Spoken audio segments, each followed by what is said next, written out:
7th question, PQ is a chord of length 8 cm of a circle 5 cm. लो जी, हमने बना दिया एक हमने पहले सर्किल बना दिया, ये क्वेश्चन हमने शायद किया था। फिर हमने एक कॉर्ड बना दी PQ, ये 8 सेंटीमीटर है, ये मेरा सेंटर O, ये शायद हमने क्वेश्चन किया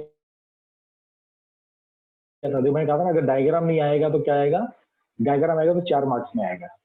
ये PQ हमारी 8 सेंटीमीटर याद रखना, 8 सेंटीमीटर, और हमारा radius 5 centimetre. The tangent and P and Q, ऐसा टेंजेंट है, याद है हमने कल क्वेश्चन नंबर 3 किया था, example number 3, find the length TP, बरोबर, सेम क्वेश्चन वैसे था। इसको ज्वाइन करेंगे ऐसे, ये 5 सेंटीमीटर, ये 5 सेंटीमीटर, हमने इसको ज्वाइन किया था, ये 4 सेंटीमीटर, ये 4 सेंटीमीटर, बरोबर है, भूल याद है आपको, ये 3 सेंटीमीटर था, हमने इसको x लिया था और हमने इसको y लिया था। ये क्वेश्चन हम लोगों ने कर लिया है, एग्री सब लोग। तो इसी तरह कई बार आपको क्या है, क्वेश्चन आएगा डायग्राम नहीं आएगा, तो आपको क्वेश्चन पढ़ के डायग्राम बनाना भी आना चाहिए इस चैप्टर में। तो जब डायग्राम आएगा 3 नंबर में आएगा, विदाउट डायग्राम आएगा 4 नंबर। इसलिए वो भाषा पढ़नी सीखो कि वो क्या दिया है, उसका डायग्राम कैसा बनेगा आपका। चलिए, इसलिए इसको फिर से कराने की जरूरत नहीं है, ये बहुत मस्त क्वेश्चन है, ये क्वेश्चन भी बहुत बार आता है 4 मार्क्स में। चलिए, अब क्या दिया, 2 पैरेलल टेंजेंट्स, पहले टेंजेंट, पहले एक सर्किल ड्रॉ कर लेते हैं इस बार, ग्राफ से थोड़ा अच्छा बनना चाहिए, सर्किल बड़ा एकदम समझने लायक होना चाहिए हमारा सर्किल, ऐसा बढ़िया सा, हाँ हम मजा आया। 2 पैरेलल टेंजेंट, तो 2 टेंजेंट बना देते हैं मुझे,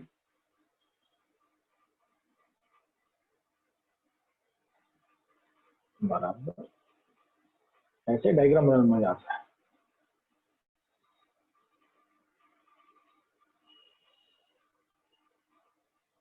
क्वेश्चन पढ़ो तब तक मैं डायग्राम बनाता हूँ।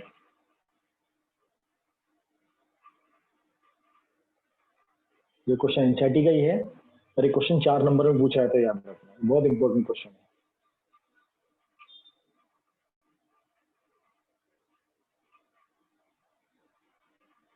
आप क्वेश्चन पढ़ते चलो, देखो मैं इसका डायग्राम बनाता हूँ तब तक।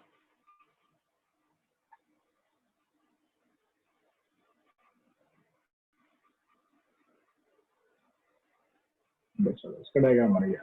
अभी देखिए, 2 parallel tangents are drawn to the circle O, ये इसका मतलब COR का मतलब होता है O सेंटर है, एंड R इसका रेडियस है, at the point A and B of the circle. तो ये हमारा पॉइंट A है, ये हमारा पॉइंट B है। ये 2 पैरेलल टेंजेंट्स, इसको हम टेंजेंट L बोल देते हैं, इसको हम टेंजेंट M बोल देते हैं, ठीक है। कई बार ये डायग्राम नहीं आता, मैं तुमको पहले इसलिए डायग्राम बनाना सीखना है। तो देखो क्या कह दिया उसने, कहा 2 parallel tangents are drawn to a circle at point A and B। तुमने पहले क्या करना है, एक सर्किल बनाना है और 2 पैरेलल टेंजेंट बनाने हैं। तो ये जहां पर भी कट कर रहा है, ये पॉइंट और ये पॉइंट, एक को A बोलेंगे, दूसरे को B बोलेंगे। अब इसने कहा था tangent C make an intersect DE between the parallel tangent. तो इसका कहने का मतलब क्या है, जो ये टेंजेंट L है और ये जो टेंजेंट M है, इनको मैंने एक दूसरे टेंजेंट से कट किया, वो इस सर्किल पे यहां पर C पॉइंट बनाता है, और ये D है और ये E है। तो इसका कहने का मतलब है, ठीक है ना, द टेंजेंट C, कौन सा tangent C, make an intersect DE, वो D बनाता है, कहां पर बनाता है, between the parallel tangents. Intersect का मतलब आपकी वो जो इंटरसेक्टिंग लाइन होती है ना, जैसे आपके 2 लाइन पैरेलल हैं, इस लाइन को हम क्या बोलते हैं, इंटरसेक्टिंग लाइन। तो ये आपको समझ में आना जरूरी है, वो लाइन जो लिखी है, the tangent C make an intercept DE between the parallel tangent, याद रखना। तो उसने बोला प्रूफ करो कि ये जो एंगल है दैट इज 90 डिग्री। हमको प्रूफ करना है ये एंगल कितना है, 90 डिग्री है। ये बड़ा मस्त क्वेश्चन है और ये बोर्ड में बहुत बार आता है। हाँ भाई, सब में क्वेश्चन पढ़ के आपको डायग्राम समझना पड़ेगा बच्चे। 0 के साथ ये लिखो ये नहीं समझा, एक सर्किल तो समझ गया, साथ में 2 हमको पैरेलल टेंजेंट बनाने हैं, टेंजेंट L और टेंजेंट M, जो A और B पे कट करेंगे। ये थर्ड लाइन सबसे important, the tangent C make an intercept DE तो ये हो गया डी, ये हो गया ई, ये कहां पर है, ऊपर वाले इनको दोनों को टच करते हैं और ये सी पॉइंट इस सर्किल पे आएगा। ठीक है जी। अब इस क्वेश्चन को कैसे करना है ध्यान से देखो। Sir OD equal to O E, so कुछ अभी कह नहीं सकते इस बारे में, मतलब ये आप कह नहीं सकते क्योंकि ये जरूरी नहीं है ये लाइन एकदम सीधी हो, ये लाइन ऐसी टेढ़ी भी हो सकती है, इसलिए यू कैन नॉट से। ठीक है, इसलिए इसको आप कह नहीं सकते हो कि ये दोनों सेम रहेगा। इंटरसेक्ट और इंटरसेप्टर में क्या डिफरेंस है? इंटरसेक्ट होता है इसको, जैसे एक लाइन दूसरी लाइन को कट करती है, ये केवल दो लाइन के बीच में होता है। इंटरसेप्ट होता है जैसे ये लाइन है, ये लाइन है, ये जो बीच का हिस्सा है ये वाला, यहां से लेके यहां तक, ये जो पार्ट है इसको इंटरसेप्ट कहते हैं। इंटरसेप्ट मतलब portion, part. Clear Priyanshu? Intersect होता है कट करना, इंटरसेप्ट होता है ऊपर के पार्ट को छोड़ दो, इसे हम बोलते हैं ना सीकेंट और कोड। कोड क्या होती है? इंटरसेप्टेड पार्ट होती है। चलिए गुड। अभी देखो हम क्या करेंगे, कुछ कंस्ट्रक्शन करेंगे। हमने ए और ओ को ज्वाइन किया और ये पॉइंट यहां पर ही होगा, मतलब इसको ज्वाइन किया हमने ऐसा, और हम इस ओ सी को भी ज्वाइन करेंगे। आप लोगों को कंस्ट्रक्शन में construct O A, O B and O सी।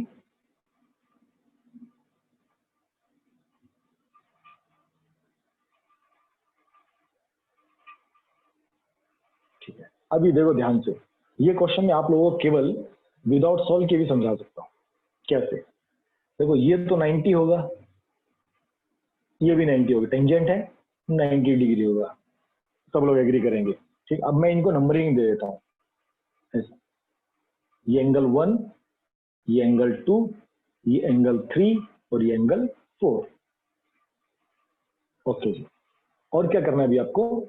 आपको ट्रायंगल, देखो इसका लॉजिक क्या कहता है, इसका लॉजिक ये कहता है अगर मुझे ये 90 प्रूफ करना है, मैं आपको सिर्फ समझाने के लिए बता रहा हूँ, अभी आपको पूरा समझाऊंगा, पहले लॉजिक समझो। अब वो उसने पूछा था ना स्टार्टिंग में आदित्य ने कि सर हम कैसे पहचाने, देखो 10 बच्चे गायब हो चुके हैं तक क्लास में, इतना इंपॉर्टेंट क्वेश्चन चल रहा है, उनकी इच्छा। ठीक है, देखो हमको जब प्रूफ करना होता है कि ये चीज प्रूफ करो कि D E O equal to 90 degree, तो रिवर्स सोचो 90 कैसे आएगा। ठीक है भाई, अगर समझो ये एंगल 90 होगा तो इसका मतलब एंगल 2 प्लस एंगल 3 90 होना चाहिए। एकदम सही बात है, क्योंकि ट्रायंगल 180 का होता है। अगर मुझे डी ओ ई 90 करना है, इसका मतलब एंगल 2 प्लस एंगल 3 90 होगा। ये फर्स्ट चीज हमको सोचनी है। फिर क्या सोचना है यार, एंगल ए और एंगल बी दोनों 90 है, क्योंकि ये 90 डिग्री है, टेंजेंट है। ओके जी, इसका मतलब ये हुआ कि एंगल डी और एंगल ई दोनों 180 होंगे। ये भी सही बात है, समझ लो जी सबको कि एंगल डी और एंगल ई कितना होना चाहिए, दोनों का सम 180 होना चाहिए। अब मुझे अगर एंगल 1 को, एंगल डी में कौन कौन से एंगल है, एंगल 1 प्लस एंगल 2 है, प्लस इसमें एंगल 3 प्लस एंगल 4 है, ये भी कितना हो गया 180। अभी सिर्फ सोचने के लिए बता रहा हूँ, सिर्फ सोचने के लिए।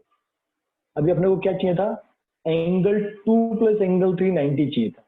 इसका मतलब ये हुआ मुझे एंगल 1 को एंगल 2 के इक्वल बताना पड़ेगा और एंगल 3 को एंगल 4 के इक्वल बताना पड़ेगा।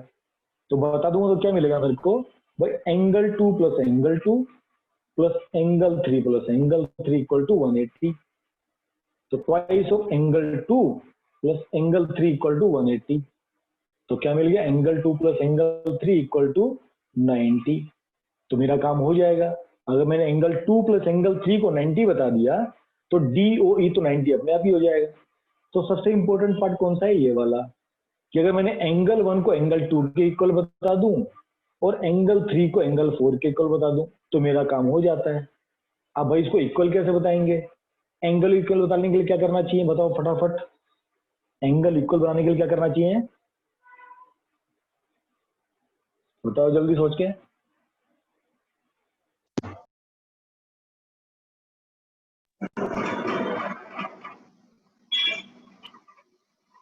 एंगल 1 को एंगल 2 के इक्वल करने के लिए मुझे क्या करना चाहिए, एकदम सही, शेफाली ने सही पकड़ा, एकदम कॉन्ग्रुएंट करना चाहिए। कौन कौन से ट्रायंगल को? अगर मुझे एंगल 1 और एंगल 2 को इक्वल करना तो कौन से ट्रायंगल को? Yes, triangle AOD and triangle COD. एकदम सही पकड़ा, आराम से हो जाएंगे।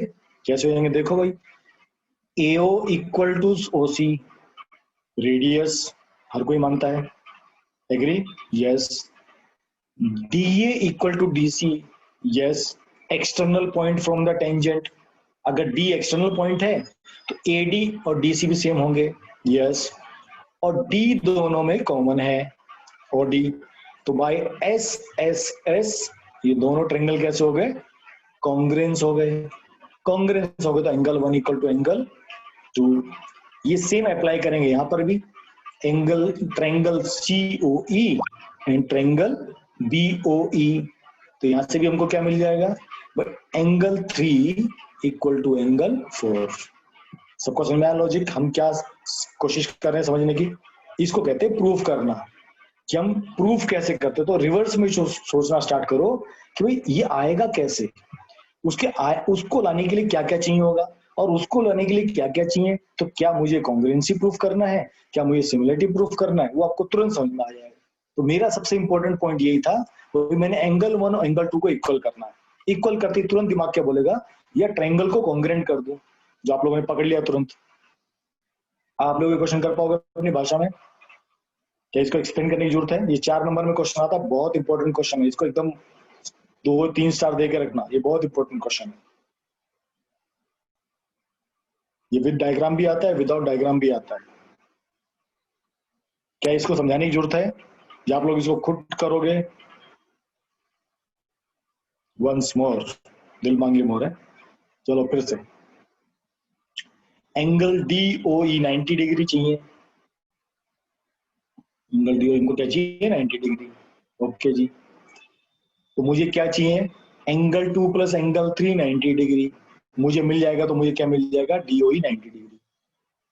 ओके जी, अब मुझे पता angle A plus angle B दोनों 90 डिग्री है, टेंजेंट है, क्योंकि ये टेंजेंट है आपके।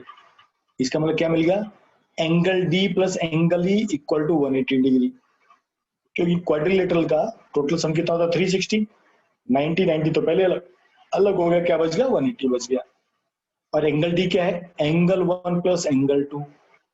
एंगल ई क्या? Angle 3 plus angle 4 equal to 180। तो अगर मुझे इसको 90 बनाना है तो मुझे क्या करना पड़ेगा? ये करना पड़ेगा, एंगल 1 एंगल 2 के इक्वल करना पड़ेगा, तब मेरा काम आसान हो जाएगा। उसके लिए मैं क्या करूंगा? इन दो ट्रायंगल्स को कॉन्ग्रुएंट प्रूफ करूंगा, और ये दो ट्रायंगल्स को भी कॉन्ग्रुएंट प्रूफ करूंगा। अभी हुआ क्लियर सबको? या अपनी भाषा में खुद सॉल्व करना, ताकि आपको हैबिट बनेगा कि खुद हमको कैसे क्वेश्चन बना के सॉल्व करना आता है। चलिए आगे चल सकते हैं।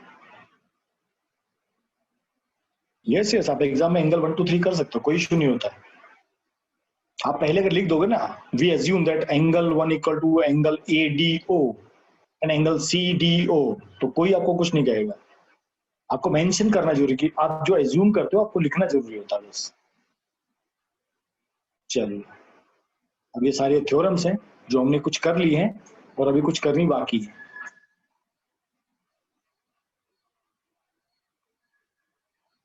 बराबर 6, लॉजिकल बहुत है अभिषेक, नंबर आने चाहिए, 90 से ऊपर नंबर आने चाहिए अभिषेक, ठीक है।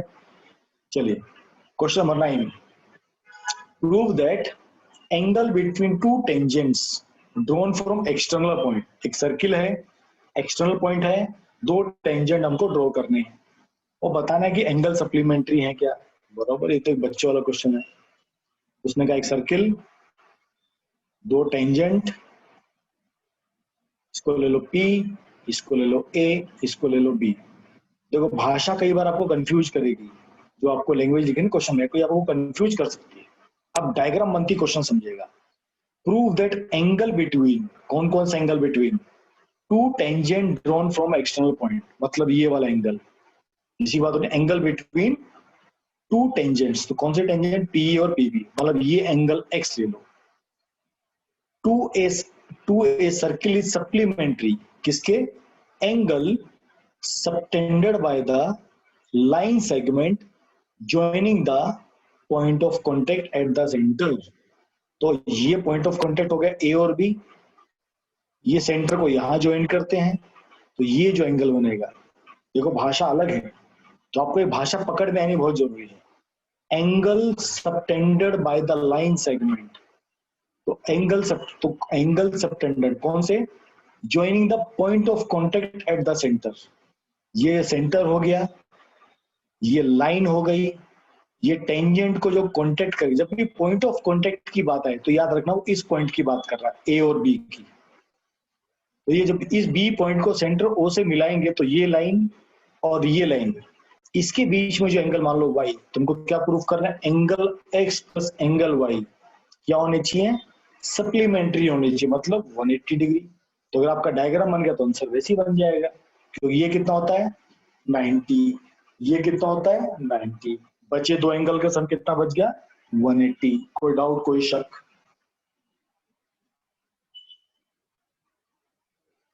ये कभी कभी 2 नंबर में पूछा जाता है, याद रखना। ये भी आपका एनसीईआरटी का क्वेश्चन है, बराबर, गुड। इसलिए क्वेश्चन पढ़ के वही बोला, इस चैप्टर में कैसे क्वेश्चन इजी बहुत है, बट ये जो लैंग्वेज होती है उसको समझना बहुत ज्यादा जरूरी है आप लोगों को। अगर लैंग्वेज नहीं समझ पाओगे तो क्वेश्चन कई बार करना डिफिकल्ट हो जाएगा। चलिए, ऐसे question number 10, show that straight line at the end point of a diameter of the circle are parallel. इसने क्या बोला, एक ट्रायंगल, एक सर्किल है,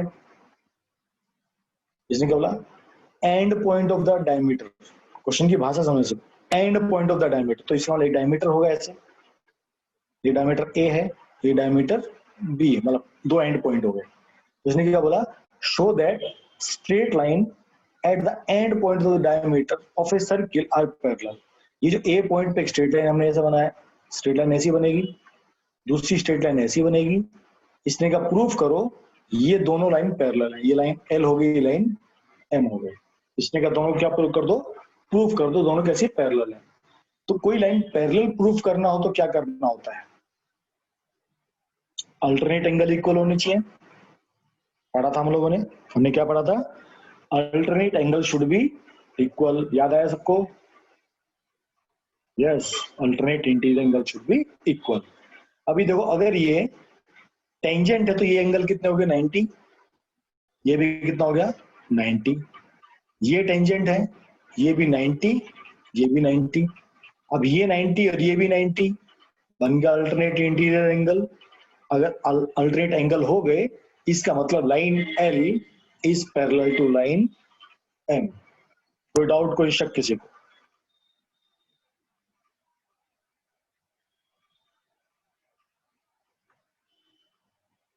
एकदम इजी है। यस यस, केवल आप भाषा समझ जाओगे ना क्वेश्चन क्या लिखा है, क्वेश्चन एकदम सिंपल है, 9th क्लास से इजी है सर्किल। चलिए 11th क्वेश्चन, 11th क्वेश्चन हमारा इसी डायग्राम से सॉल्व हो जाएगा। PA and TB are tangent to a circle from the external point P, मान लिया जी। प्रूव करो AOBP इज ए साइक्लिक। चलो जी, कोई चीज साइक्लिक कब होती है बताओ फटाफट। कोई चीज साइक्लिक क्वाड्रिलेटरल किसको बोलते हैं? आप लोग 9th क्लास में पढ़ा है, what is cyclic quadrilateral? Ayusha बेटा, मैंने ही कहा, देखो ये सर्किल है, ये आपका ए पॉइंट है, ये आपका बी पॉइंट है। ए पॉइंट से एक टेंजेंट ऐसे गया एंड बी पॉइंट से आपका टेंजेंट ऐसे गया, ठीक है। आपको लाइन एल को लाइन एम के पैरेलल प्रूफ करना है। तो लाइन पैरेलल जब प्रूफ करते हैं तो अल्टरनेट इंटीरियर एंगल आपके इक्वल होने चाहिए। तो देखो, अगर ये टेंजेंट है तो ये 90 डिग्री होगा, ये वाला पार्ट देखो, और ये भी आपका क्या होना चाहिए 90। तो देखो ये भी 90 है, ये भी 90 है, तो अल्टरनेट इंटीरियर एंगल हो गए। आया विषय समझ में आपको? यस, आप लोगों ने सही लिखा है। तो साइक्लिक क्वाड्रिलेटरल किसको बोलते हैं? जिसके ऑपोजिट एंगल का सम 180 होता है। ये तो सब एग्री करते हैं, तो होगा ना, होगा। देखो ये 90 तो ये भी 90, तो 90 90 प्लस 180, बरोबर है। तो ये 90 है, ये भी 90 है, तो ये सम कितना हो गया 180। तो अब बचा ये, तो ये प्लस ये भी क्या हो गया 180, अपोजिट एंगल का सम क्या हो गया 180, इसका मतलब क्या हो गया it is a cyclic quadrilateral when exterior angle equal to the opposite interior angle.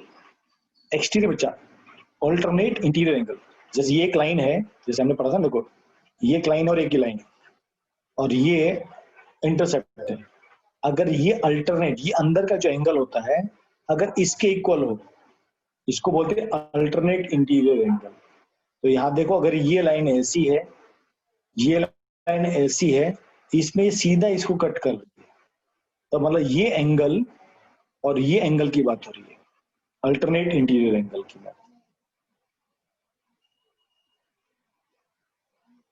बराबर 6।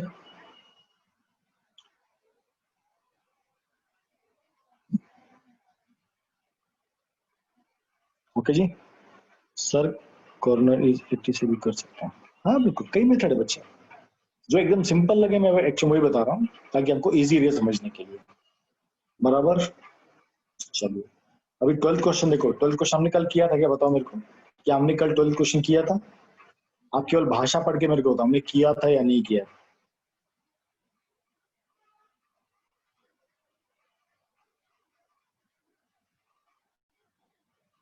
याद आया सबको क्वेश्चन, कौन सा क्वेश्चन था? यस, दो सर्किल थे, दो सर्किल के अंदर एक कॉर्ड था, हमको कॉर्ड को बाइसेक्ट करके दिखाना था। तो हमने कल एक क्वेश्चन, यस एग्जांपल नंबर 1 एकदम सही पकड़ा। कोई एग्जांपल 1, एग्जांपल 3 तो शुद्ध का दूसरा वाला बच्चा, ये मतलब शेफाली एग्जांपल 3 दूसरा, ये वाला एग्जांपल नंबर 1 एकदम करेक्ट आंसर। आपके दो कॉन्सेंट्रिक सर्किल थे ऐसे, प्रूव दैट कोड ऑफ द लार्जर सर्किल, तो इसका कोड of the larger circle which is tangent to the smaller circle, तो टेंजेंट बना दिया, बाइसेक्टेड एट दिस पॉइंट, तो हमने कल ये किया था ऐसा, हमने इस ट्रायंगल को और इस ट्रायंगल को कॉन्ग्रुएंट प्रूफ किया, तो इसलिए ये साइड इसके इक्वल आ गई थी, आरएचएस से होगा। गुड, ठीक है, तो यहाँ पर आपका अच्छा एक क्वेश्चन और बाकी है, चलो वो करते हैं। 13th क्वेश्चन, ये भी अच्छा क्वेश्चन, चलो इस क्वेश्चन के बाद आपको छोड़ दूंगा, आपको मैं 2 घंटे से बैठा हूँ, डे टू एटलीस्ट खत्म होना जरूरी है ना। चलिए, ये क्वेश्चन बहुत इंपॉर्टेंट है, ये भी कई बार 3 नंबर में पूछा जाता है सर्किल के, ये क्वेश्चन भी एनसीईआरटी का है, ये तुमको और बताता हूँ। चलो जी, एक circle touch the sides of the quadrilateral, okay जी, चलो मैं फिर इसको वैसा बनाता हूँ डायग्राम से, थोड़ा इजी रहेगा समझाने के लिए।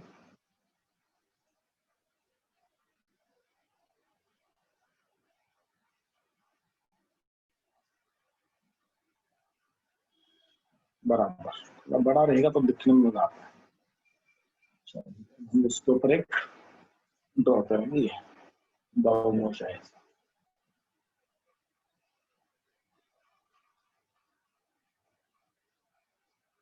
अब सही बात है एकदम, क्या बात है, वो आपको डायग्राम अच्छा लग रहा है एकदम।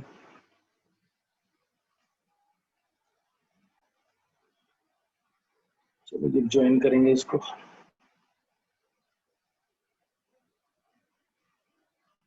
ये क्वेश्चन के बाद प्रियांशु क्लास खत्म कर लेंगे, मुझे पता है आईपीएल मैच का तुम लोग वेट कर रहे होगे, इसलिए तुमको आईपीएल के लिए हम छोड़ देंगे। आप क्वेश्चन पढ़ के समझो, हम क्वेश्चन क्या, मैं तब तक डायग्राम बना देता हूँ।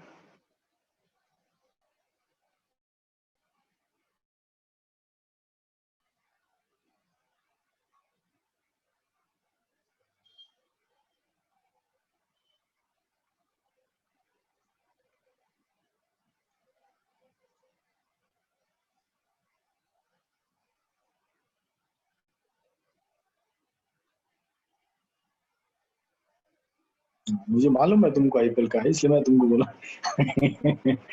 तुम्हारी दुआई जरूरी नहीं भाई, मेरे को पता है तुम, इसलिए मुझे 8 से पहले क्लास खत्म करनी पड़ेगी। चलो चलो डायग्राम बन गया, क्वेश्चन देखिए, ठीक है।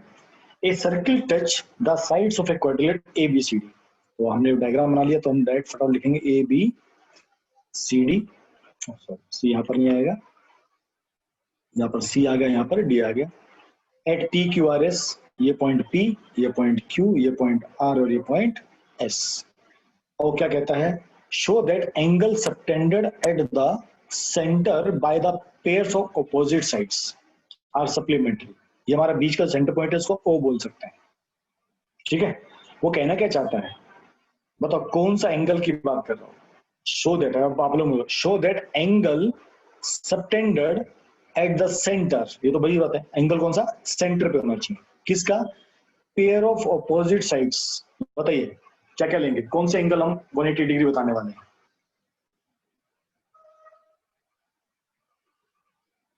अगर आप वो समझ गए तो फटाफट हो जाएगा, जल्दी फटाफट। कौन से एंगल्स की बात कर रहा है, बीच वाला पॉइंट ओ पकड़ के आप लिख सकते हो।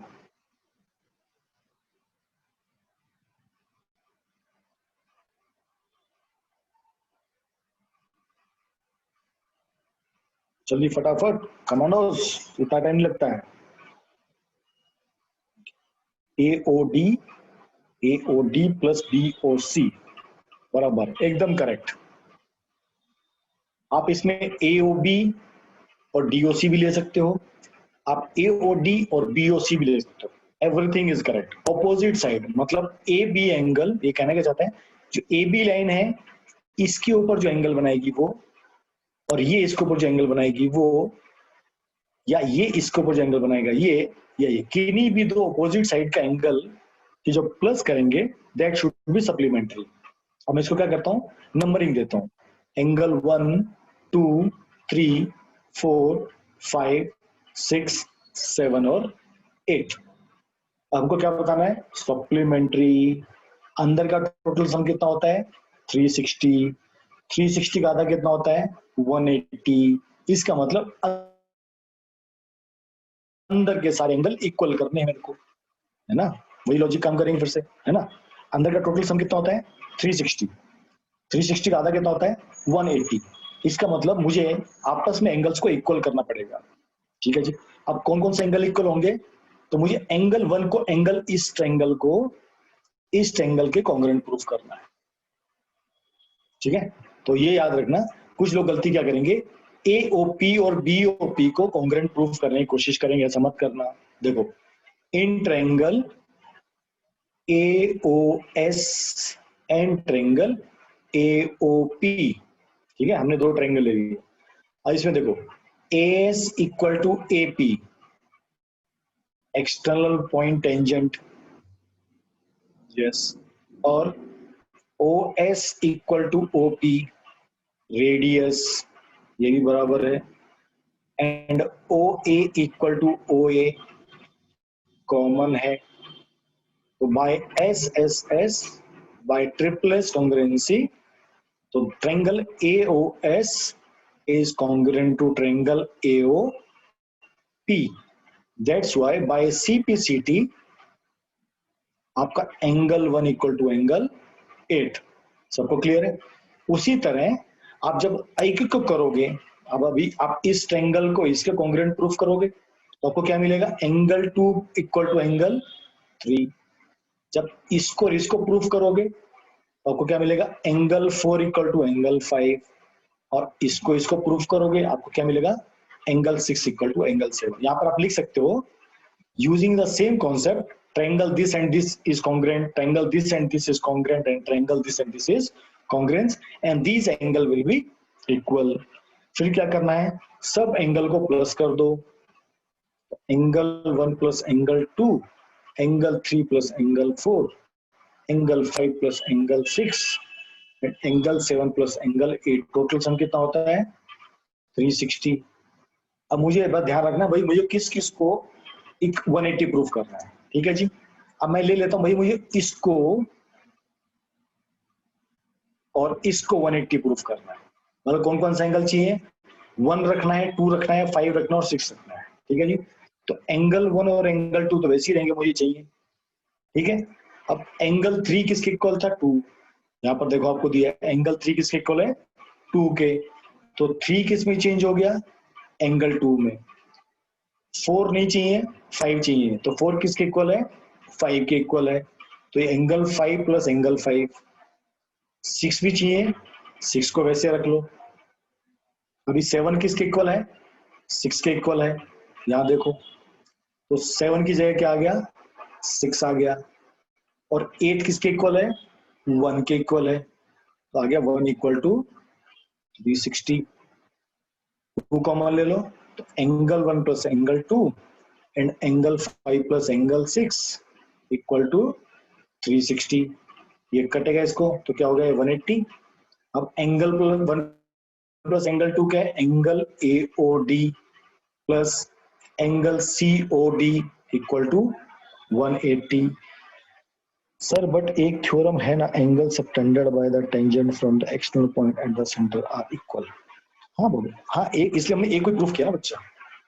हमको देखो क्वेश्चन जब सॉल्व करेंगे संकेत, हमको एक तो करना पड़ेगा हमको, इसलिए मैंने देखो एक ही प्रूफ किया। क्वेश्चंस में आपको ये डायरेक्ट थ्योरम नहीं लिख सकते हो कि थ्योरम है, आपको ये एटलीस्ट 3 लाइन करके उसको कॉन्ग्रुएंट प्रूफ करना है। जो टीचर क्या क्वेश्चन 3 या 4 मार्क्स में आएगा, हम लिख देंगे थ्योरम से होता है, और नहीं चलेगा, एग्जाम में नहीं चलेगा। नॉलेज के लिए ठीक है, बट एग्जाम में लिखना पड़ेगा आपको 10th क्लास में एटलीस्ट। ठीक है, क्लियर सबको, कोई डाउट कोई शक? ये आपका 3 नंबर का क्वेश्चन है।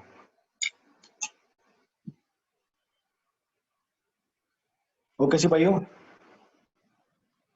चलो आज के लिए इतना काफी है, तो सब लोग अटेंडेंस दे दो फटाफट।